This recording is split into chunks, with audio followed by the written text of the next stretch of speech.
Hello friend, this is Vikas Pandey and welcome to easytutsforyou.com। आज के इस ट्यूटोरियल में हम फंक्शन डेफिनेशन के बारे में पढ़ने वाले हैं।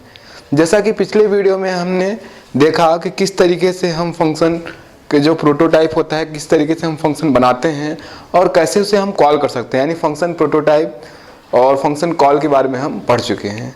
आज की वीडियो में हम देखेंगे कि फंक्शन को हम डिफाइन कैसे कर सकते हैं, उसका सिंटैक्स क्या है। तो आज का हमारा टॉपिक है फंक्शन डेफिनेशन। Function definition.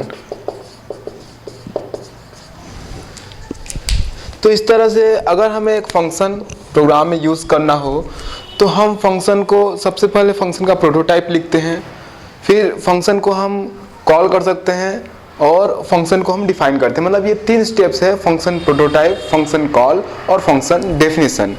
जब भी हम फंक्शन यूज़ करने वाले होते हैं प्रोग्राम में, तो सबसे पहले हमें प्रोग्राम में यूज़ करने से पहले उसका प्रोटोटाइप देना होता है। जैसा हमने पिछले वीडियो में पढ़ा है कि फंक्शन का नाम क्या है, वो किस टाइप की वैल्यू रिटर्न करता है, उसमें कितने आर्गूमेंट और किस प्रकार के आर्गूमेंट पास किए जा सकते हैं। और जब उसे हम प्रोग्राम में कॉल करते हैं तो वो फंक्शन डेफिनेशन के पास उस प्रोग्राम का जो कंट्रोल होता है वो ट्रांसफ़र हो जाता है, जैसा मैंने डायग्राम से आपको दिखाया था। तो फंक्शन को हम डिफाइन करते हैं कि फंक्शन जब हम कॉल करेंगे तो वो क्या टास्क परफॉर्म करेगा, कैसा वर्क करेगा, उसके अंदर स्टेटमेंट्स होते हैं। तो फंक्शन डेफिनेशन को हम 2 पार्ट में डिवाइड कर सकते हैं। पहला फंक्शन हेडर और दूसरा फंक्शन बॉडी।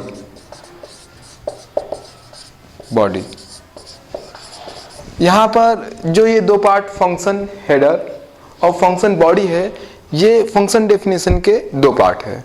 जहाँ पर फंक्शन हेडर से मतलब है कि आप जैसा आपने फंक्शन को प्रोटोटाइप दिया था वैसे ही आप फंक्शन हेडर में फंक्शन का रिटर्न टाइप, उसका नाम, उसमें जो आर्गूमेंट्स हैं, जो भी पैरामीटर है उसको लिखते हैं।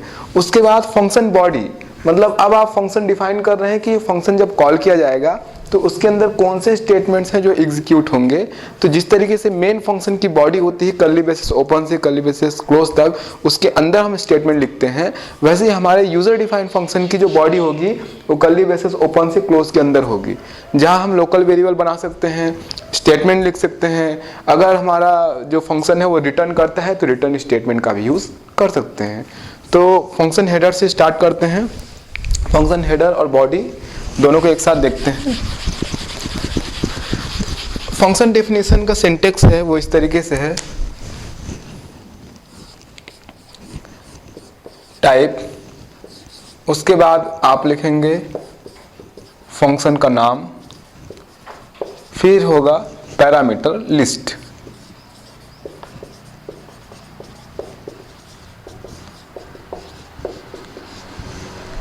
तो इस तरीके से ये जो स्टेटमेंट है, ये जो लाइन है, ये है फंक्शन हेडर। फंक्शन हेडर में टाइप, फंक्शन का नाम, पैरामीटर लिस्ट बिल्कुल वैसा ही दिया जाएगा जैसा कि हमने इसके प्रोटोटाइप में दिया था।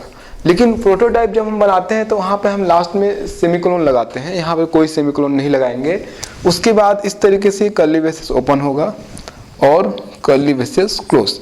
तो ये कर्ली ब्रेसेस ओपन से क्लोज तक जो ये पार्ट है ये फंक्शन बॉडी कहलाती है, जहाँ पर आप या तो लोकल वेरिएबल बना सकते हैं और प्रोग्राम के स्टेटमेंट लिख सकते हैं, रिटर्न स्टेटमेंट का यूज कर सकते हैं। मतलब लोकल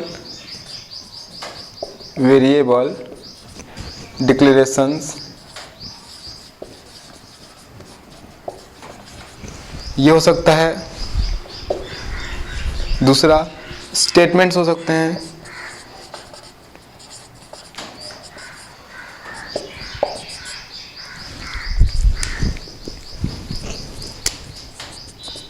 और रिटर्न स्टेटमेंट का भी यूज किया जा सकता है, अ रिटर्न स्टेटमेंट। तो यहाँ पर आप देख पाएंगे कि अगर मैं फंक्शन हेडर की बात करूँ तो फंक्शन हेडर में जिस प्रकार से 3 पार्ट है। पहला है फंक्शन टाइप, हमने प्रोटोटाइप में पढ़ा था, function name and parameter list. तो फंक्शन बॉडी में भी ये 3 टाइप है। लोकल वेरिएबल डिक्लेरेशंस, अगर प्रोग्राम में वेरिएबल की ज़रूरत है तो आप लोकल वेरिएबल बना सकते हैं। फिर स्टेटमेंट्स, वे स्टेटमेंट जो एग्जीक्यूट होंगे या आउटपुट स्क्रीन पर होगा। और अ रिटर्न स्टेटमेंट, यानी कि जो फंक्शन होता है, अगर आपने रिटर्न टाइप का फंक्शन बनाया हुआ है तो कोई भी फंक्शन एक रिटर्न कर सकता है। तो एक रिटर्न स्टेटमेंट जो कि सबसे लास्ट में होगा, मतलब ये जो कॉल किए जाने वाला प्रोग्राम है वहाँ पर एक वैल्यू रिटर्न करता है, तो एक रिटर्न स्टेटमेंट लास्ट में हो सकता है। तो इस तरीके से हेडर में 3 पार्ट हैं, type, name and parameter list, और इसके बॉडी में भी 3 पार्ट है, लोकल वेरिएबल डिक्लेरेशन, स्टेटमेंट्स और रिटर्न स्टेटमेंट। तो एक एग्जांपल इसको समझते हैं हम। मान लीजिए कि हमें एक फंक्शन बनाना है जो कि यूज़र द्वारा या प्रोग्राम द्वारा दी गई 2 वैल्यू पैरामीटर के रूप में उसमें पास होती है, और उस 2 नंबर को ऐड करके वो एक वैल्यू रिटर्न करता है। तो जो उसकी डेफिनेशन होगी वो एग्जांपल इस तरीके से होगा, क्योंकि वो एक वैल्यू रिटर्न करता है और माना कि वो वैल्यू इंटीजर है। तो सबसे पहले हम डिफाइन करते समय फंक्शन, पहले प्रोटोटाइप जब बनाएंगे फंक्शन का, तो फंक्शन का प्रोटोटाइप होगा इस तरीके से, इंट ऐड, और चूंकि 2 इंटीजर वैल्यू पैरामीटर के रूप में पास होगी तो इंट कॉमा इंट, ये हो गया फंक्शन का प्रोटोटाइप। पिछले एग्जांपल में हमने देखा हुआ है वीडियो में। अब अगर फंक्शन को कॉल करना है तो जैसा कि मैंने बताया आपको कि सिंपल इसके हम नाम से कॉल करेंगे, क्योंकि एक वैल्यू रिटर्न करता है। तो यहाँ पे मान लीजिए इंटीजर वेरिएबल कोई है, z is equal add x comma y, ये फंक्शन का कॉल है।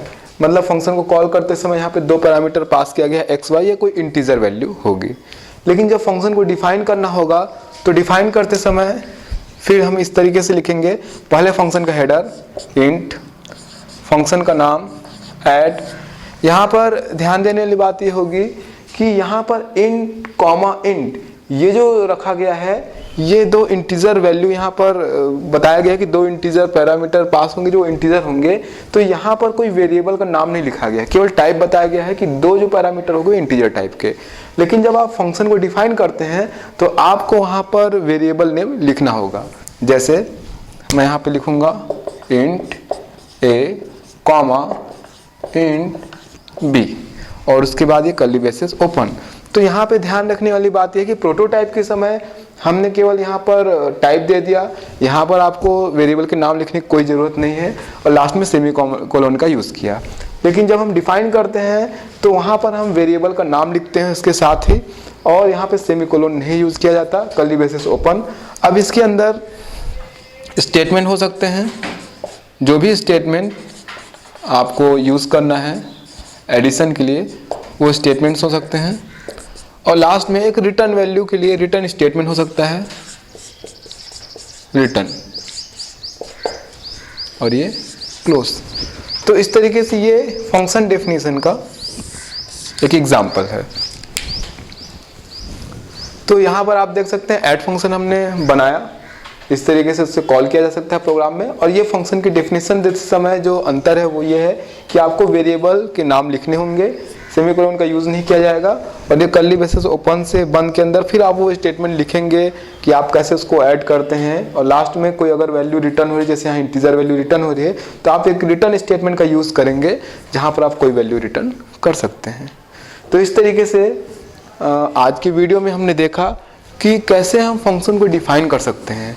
आगे हम एक सिंपल प्रोग्राम एग्जांपल द्वारा देखेंगे, एक छोटा सा प्रोग्राम बनाएंगे कि किस तरीके से हम यूज़र डिफाइन फंक्शन बनाते हैं, कैसे हम उसे डिफाइन करते हैं, कैसे उसे हम कॉल करते हैं, कि एग्जांपल्स इसको हम समझेंगे। तब तक के लिए आप हमारी वेबसाइट easytouchforyou.com पे लॉगिन कर सकते हैं। तब तक के लिए बाय।